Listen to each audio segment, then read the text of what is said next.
What's up guys, welcome to the Valve channel. This is where we produce some top quality stuff with automotive stuff.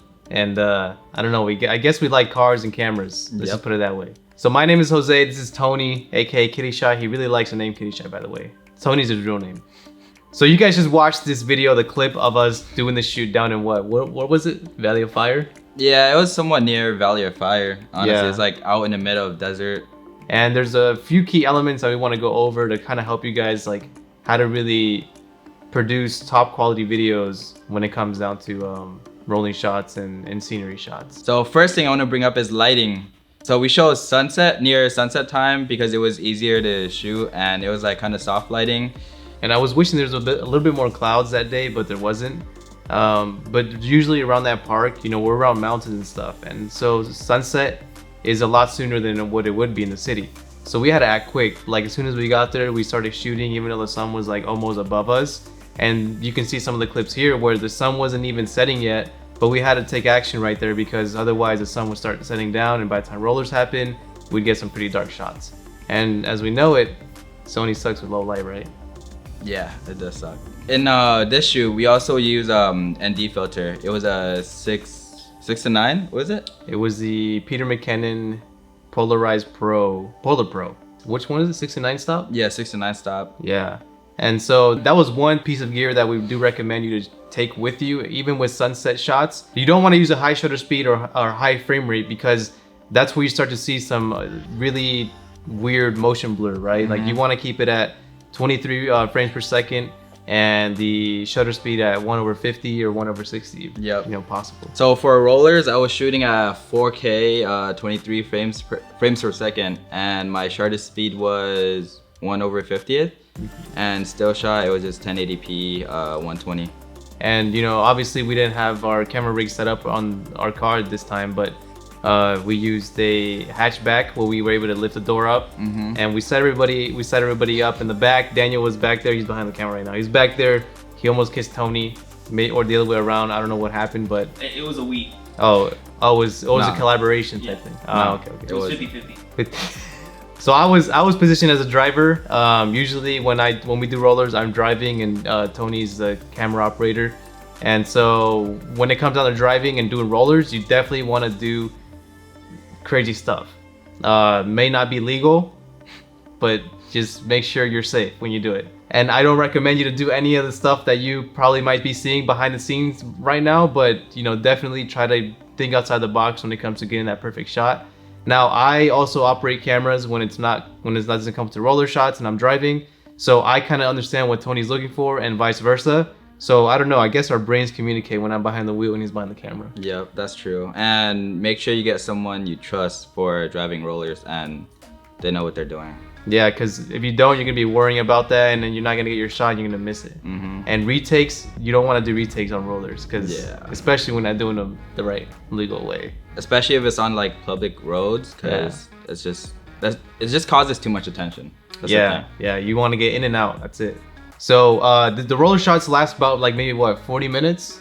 Yeah, doing that? Somewhat around there. 40 minutes, the sun started setting at the end and we got our last shots and we were out. And so that was kind of fun, and we were time crunching it at that point. We didn't plan out where to shoot in the location, but we did plan out what shots we wanted.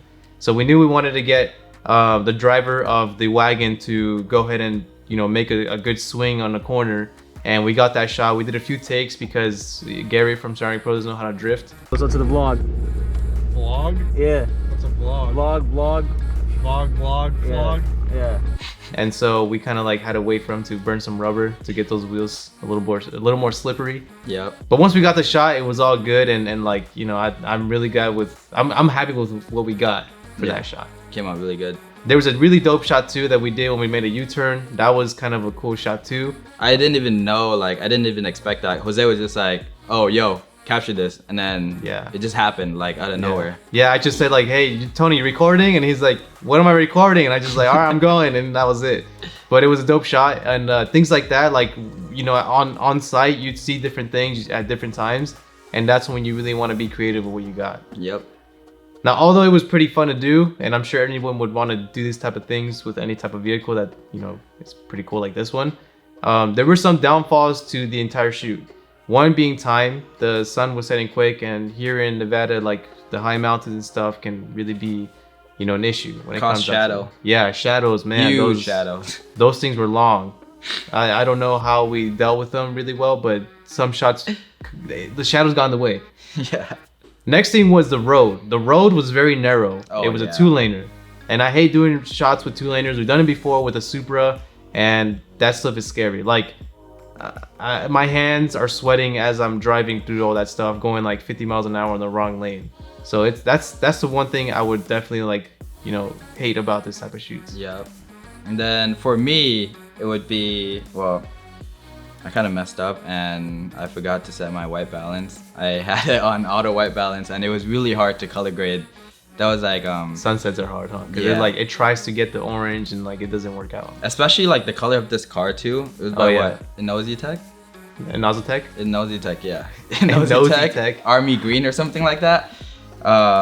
Yeah, it was like really hard because it makes when you're in like the sunlight, it makes it look like orange and it was just hard to grade. Yeah. But we made that work out at the end in post. So next time, if we have the chance to, and if we have the location to do this, we definitely get a road that has more lanes, obviously. We'd also try to find a place that doesn't have a lot of mountains. As far as, you know, that's pretty much as far as what the driver would want to do. Yeah. I'm sure as far as the camera guy, I guess making sure your white balance is set, your exposure set, and also like I guess there could have been a little bit more better communication between the driver, camera guy, and me. So the driver meaning the guy in the car in the wagon. And so that wraps up this video on teaching you on how to do some of these roller shots that we executed here. Hopefully this helped you out once again, and if you guys have any questions, let us know in the comment sections down below. And also we're wondering what kind of other videos or tips you guys are looking for when it comes to shooting cars like this. But anyways guys, I'm gonna sign out.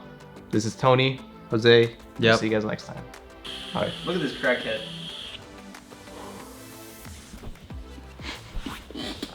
What if I actually slapped him on camera?